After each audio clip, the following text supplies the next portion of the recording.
Bon, décortiquons tout ça. Il faut vraiment s'imaginer un contraste d'une violence industrielle inouïe. C'est vraiment le mot. D'un côté, on a un véritable naufrage contemporain. En juillet 2025, donc il n'y a pas si longtemps, une entreprise japonaise légendaire est forcée de rappeler en urgence absolue son téléphone le plus luxueux. Le fameux Xperia 1.7. Ouais. Exactement. Et sur son propre marché natal en plus. Des défauts de circuit font que les appareils s'éteignent, refusent de redémarrer. La cata, quoi. Mais grave, c'est une humiliation totale pour une division qui, aujourd'hui en 2026, elle représente même plus 2% du marché mondial. C'est rien du tout. Et de l'autre côté de ce contraste, pour ceux qui nous écoutent, il faut remonter le temps et se projeter à Tokyo en septembre 2007, au grand salon mondial de l'électronique grand public. L'âge d'or. Là, cette même entreprise, elle contrôle 9% du marché mondial. C'est le 4e constructeur de la planète, hein. Sur leur stand, on a des acheteurs en costume sombre qui trépignent d'impatience, qui font des files d'attente interminables, juste pour prendre en main le tout nouveau W910. Et on comprend pourquoi l'industrie entière les regardait avec autant d'envie à ce moment-là. Parce que ce téléphone, le W910i, c'était un bijou d'ingénierie matérielle. Ouais, clair. Il faisait partie de la gamme Walkman, il était glissant, avec ses 12,5 mm d'épaisseur, et il avait cet accéléromètre intégré, genre tu pouvais changer de piste audio d'une simple secousse du poignet. La grande classe à l'époque. C'était révolutionnaire enfin. Et juste à côté sur ce même stand, il y avait le roi incontesté de la photo mobile, le K850 estampillé Cybershot avec son flash au xénon et son capteur de 5 mégapixels. 5 mégapixels, c'était énorme. C'était l'apogée absolue, oui. Une domination qui semblait inébranlable. Mais la tragédie de cette domination, c'est que ça a rendu l'entreprise complètement aveugle à ce qui se passait ailleurs. Parce qu'il se passait des choses ailleurs. Bah oui, car quelques mois plus tôt, en janvier 2007, à San Francisco, un homme en col roulant noir venait de monter sur scène pour annoncer un téléphone qui, lui, n'avait même pas de clavier physique. L'iPhone. L'iPhone, exactement. Eh bien, c'est exactement l'objectif de notre exploration du jour. Notre plongée dans ces sources va tenter de décortiquer ce qui est peut-être l'autopsie industrielle la plus lente et la plus fascinante de l'histoire des technologies. Sans exagération, ouais. Comment ce titan absolu de 2007 qui dictait les règles du jeu a pu s'effondrer d'une manière aussi spectaculaire, c'est pas juste l'histoire d'un mauvais produit en fait. C'est un mystère de gestion d'entreprise, d'aveuglement stratégique. Et de culture d'entreprise surtout. Et pour bien analyser les rouages de ce mystère, nos sources indiquent qu'il ne faut pas regarder la chute, mais plutôt revenir à la toute première graine de cette aventure. Le point de départ. Voilà. Avant de se demander pourquoi Sony a raté le virage de l'iPhone, il faut comprendre le mécanisme qui a poussé Sony à fabriquer des téléphones avec Ericsson en premier lieu. C'est vrai, on l'oublie ça. Et la genèse de cette alliance colossale, ça n'a rien à voir avec une stratégie brillante de salle de conseil d'administration. Tout a commencé, littéralement, par un éclair. C'est d'ailleurs l'une des histoires les plus folles de nos notes Ong. Moi, j'étais choquée. Nous sommes en mars 2000. Il faut s'imaginer à Albuquerque, au Nouveau-Mexique. Il y a là une usine de puces électroniques qui appartient à Philips.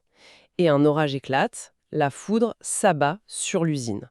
Ça déclenche un incendie dans la salle des semi-conducteurs. Un petit incendie, hein? Ouais, à première vue, c'est un incident mineur. Le feu est maîtrisé en quelques minutes. Mais le vrai problème dans la fabrication de composants électroniques de pointe, c'est pas les flammes. C'est la pureté de l'air. Exactement. La fumée a causé une contamination chimique dévastatrice dans cette salle blanche, rendant la production totalement impossible. Ce qui est fascinant ici, c'est que cet événement, il agit comme un révélateur brutal des failles structurelles. Face à cette usine à l'arrêt, on a deux géants de l'époque qui vont réagir de manière diamétralement opposée. Vas-y, explique-nous. Ericsson, d'un côté, avait fait de cette usine son fournisseur unique pour les puces radio de ses téléphones. Pas un fournisseur principal, un fournisseur exclusif, sans le moindre plan B. L'erreur fatale. Conséquence immédiate, la chaîne d'assemblage d'Ericsson s'arrête net. Impossible de produire, impossible d'honorer les gigantesques commandes de Noël. Les pertes, elles se chiffrent en centaines de millions de dollars. C'est dingue. Alors que dans le même temps, un concurrent achetait ses puces exactement au même endroit, Nokia. Oui. J'ai lu cette partie des sources plusieurs fois pour y croire. Nokia subit le même arrêt de production à Albuquerque. Mais leur agilité organisationnelle, elle est bluffante. En 48 heures à peine, ils activent des plans de secours. 48 heures? Ils négocient des contrats de substitution à travers le monde. Résultat, quasiment aucune rupture de stock pour eux. Et c'est cette différence de traitement de crise qui va créer l'onde de choc chez Ericsson. Absolument. Ericsson prend alors conscience d'une réalité très dure. Produire des téléphones pour le grand public, gérer des chaînes d'approvisionnement hyper tendues, tout ça, c'est beaucoup trop fragile. C'était pas leur truc au fond. Pas du tout. C'était trop éloigné de leur cœur de métier historique, qui était de construire de lourdes infrastructures de réseaux télécoms. Donc, la panique financière s'installe, ils cherchent une bouée de sauvetage. Et c'est par cette porte entrouverte que Sony s'engouffre. La situation de Sony à ce moment-là, elle est très spécifique. Il pèse à peine 1% du marché de la téléphonie mobile. C'est microscopique, quoi. Ouais, une goutte d'eau. En revanche, il possède un trésor de guerre qu'Ericsson convoite ardemment. Une maîtrise totale de l'électronique grand public et une puissance culturelle sans équivalent dans le monde. Donc l'accord est scellé. Le 11 septembre 2001 d'ailleurs. Ouais, une coentreprise à part égale est signée à cette date et l'entité Sony Ericsson voit le jour officiellement le 1er octobre 2001. Et si on s'arrête un instant sur l'ADN de cette nouvelle entreprise, c'était le mariage de la carpe et du lapin, honnêtement. Mais tellement. On forçait la cohabitation entre le monde des télécommunications suédois, très procédurier, très rigide, et l'électronique de divertissement japonaise, guidée par une créativité foisonnante. Le grand écart. Tout portait à croire que les frictions allaient détruire la coentreprise de l'intérieur. Pourtant, et c'est tout le paradoxe, cette tension va accoucher d'une logique de développement matériel exceptionnelle. Une stratégie qui va tout balayer entre 2003 et 2007. Nos documents soulignent très clairement cette approche. L'intégration pure et simple de marques iconiques. Ils n'ont pas juste mis une fonction musique dans un téléphone, ils ont opéré une inversion psychologique et matérielle totale. Au lieu d'ajouter un lecteur MP3 médiocre dans un téléphone, ils ont pris un Walkman, avec toute la légende qui l'entoure, et ils y ont glissé un téléphone. C'est exactement ça. L'autre jour, en préparant cette plongée dans les sources, j'ai eu une image. C'est comme si, au lieu de mettre de la musique d'ascenseur dans un ascenseur, on construisait carrément un ascenseur à l'intérieur d'une salle de concert mythique. Ah, j'aime beaucoup l'image. On transporte toute la charge émotionnelle des années 80 avec soi, directement dans sa poche. Cette métaphore de la salle de concert, elle est très pertinente, car elle explique bien la mécanique du succès. Il s'agissait de transporter une expérience dédiée dans un objet du quotidien. C'est ça. Et les données de nos sources sont formelles sur l'impact de ce choix. Prends le modèle W808, sorti en 2005. C'est le premier véritable Walkman Phone. Une légende, celui-là. L'appareil offrait 30 heures d'autonomie en lecture audio, 30 heures. Il intégrait une carte mémoire de 512 mégaoctets et surtout un logiciel PC spécifiquement conçu pour importer facilement ses CD. C'était pas juste un gadget. Non, c'était hyper abouti. Et ça a marché. Le modèle suivant, le W810i de 2006, il s'écoulera à plus de 15 millions d'exemplaires. Et cette mécanique de transfert d'expertise, ils l'ont dupliquée à l'identique pour l'image, avec la marque Cybershot. Le fameux K800i de 2006. Quand on analyse ses specs, on comprend qu'il fabriquait de véritables petits appareils photo numériques capables de téléphoner. Un capteur de 3,2 mégapixels, un autofocus mécanique de précision et ce flash au xénon. Une première mondiale. Ouais, une vraie première sur un mobile. Il y avait même ce logiciel intégré, le mode Best Pic. Il prenait une rafale de 9 photos successives pour s'assurer que l'utilisateur puisse choisir celle où personne ne cligne des yeux. Toute la culture de l'entreprise était tendue vers cette excellence matérielle. Et ça a payé de façon colossale. Sur la période 2007-2008, l'entité vend 103,9 millions d'unités. Ah ouais, des chiffres astronomiques. C'est un record historique. La rentabilité atteint des sommets. Mais, et c'est là que l'analyse prend toute son ampleur, cette obsession viscérale pour le hardware, pour la perfection de l'objet physique, ça va agir comme un poison lent. C'est-à-dire ? C'est précisément cette culture de l'ingénierie mécanique qui va les rendre inaptes à comprendre la révolution qui s'annonce. Ce qui nous ramène inévitablement à cette fameuse conférence de San Francisco en janvier 2007. Le contraste des mentalités est fascinant. Tellement. Nos sources recensent les réactions de l'industrie traditionnelle face à l'iPhone d'Apple. Et c'est un festival de moqueries, quoi. Chez Sony Ericsson, comme chez Nokia ou Palm, l'arrogance est totale. Ils n'ont rien vu venir. Le discours dominant consiste à pointer ce qui manque physiquement à l'appareil. On entendait dire genre « ce truc coûte 599 $, il n'embarque même pas la 3G, il est incapable d'envoyer un MMS et surtout, il n'y a pas de clavier physique ». Si on relie cela à la vision globale, c'est le parfait exemple d'un aveuglement paradigmatique. L'industrie analysait l'iPhone en utilisant les critères de l'ancienne époque. Celle des vieux téléphones. Exactement, l'époque des future phones. Dans ce vieux modèle, un téléphone valait par les composants matériels qu'on lui ajoutait. Une meilleure lentille, un flash plus puissant, mais l'iPhone ne jouait pas ce jeu-là. Il changeait les règles. La proposition d'Apple a fait basculer la valeur d'un appareil de ce qu'il a, matériellement, à ce qu'il fait grâce au logiciel. C'est le passage d'un monde d'objets fermés à un écosystème ouvert, fluide, régi par les applications. Alors, c'est très clair sur le papier, mais il y a un point qui me pose un vrai problème quand je lis cette chronologie. On parle d'entreprises qui généraient des milliards de dollars de bénéfices, là. Des montagnes de cash, oui. Donc, quand le succès colossal de l'interface tactile et des applications est devenu indéniable, pourquoi Sony Ericsson n'a-t-il pas simplement embauché des développeurs pour copier le modèle logiciel? Ils avaient largement les moyens. C'est une réflexion logique, mais elle se heurte à la réalité d'une culture d'entreprise. L'identité profonde de Sony Ericsson, le cœur de son ADN, c'était la mécanique de précision, l'optique. L'acoustique. Donc, le monde physique. Leurs héros en interne, c'étaient des ingénieurs qui travaillaient sur le matériel, écrire un système d'exploitation fluide qui réagit au doigt, fédérer un écosystème mondial de développeurs tiers, c'était pas juste un autre projet, c'était un métier fondamentalement différent. Moi, je vois. Et cette incapacité culturelle à penser logiciel se matérialise tragiquement avec la sortie de leur réponse à l'iPhone, le Xperia X1. Le fameux Xperia X1, août 2008, soit 19 mois après la présentation de l'iPhone. 19 mois. Une éternité absolue dans la tech. C'est clair. Et quand on regarde les specs techniques du produit, c'est consternant. Au lieu d'embrasser l'interface tactile fluide, ils sortent un appareil avec un lourd clavier physique coulissant. Un tank, le truc. Et le pire, la partie logicielle est confiée à Windows Mobile 6.1, un système d'une autre ère rempli de menus complexes pensés pour être utilisés avec un petit stylet, pas avec les doigts. Sans surprise, flop total. Et cet échec, il marque le début d'une longue paralysie. Entre 2008 et 2011, la direction va s'empêtrer dans des débats stratégiques interminables. L'entreprise va perdre un temps précieux et diviser ses ressources de développement. C'était le chaos en interne. Complètement.